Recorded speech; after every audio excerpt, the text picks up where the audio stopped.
I'm Sandhya Manne. I'm an artist and a certified Zentangle teacher.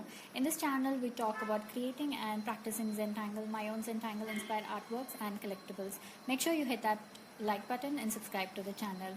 One of the most common questions that I get asked is what is the difference between a Zentangle and a mandala?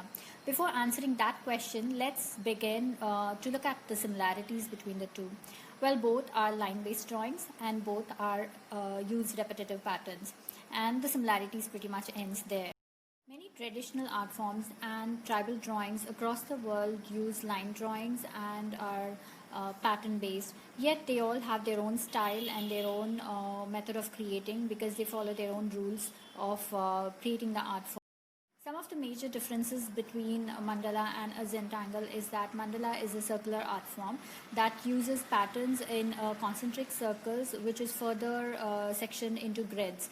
Zentangle is much more abstract and it is done on a smaller sized tile or paper with black and white.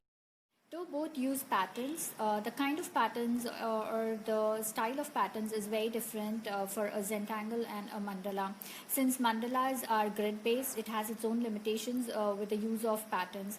However, that's not the case with Zentangle because Zentangle is abstract and it's much more free flowing.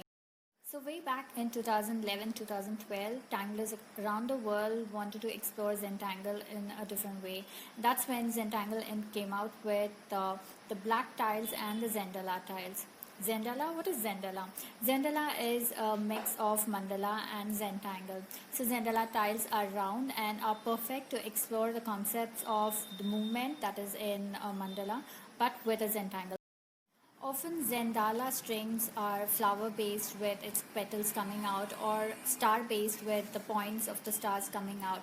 But like Zentangle, Zendallas can be explored in both symmetric and asymmetric. Zendallas are an absolute joy to create. Do you want to explore Zendallas? Let me know in the comment section, and do remember to sign up for the newsletter. There is something cool coming your way. I can't say much more until the 30th. So stay tuned and make sure you subscribe to the channel. I'll be back on the 30th with more details.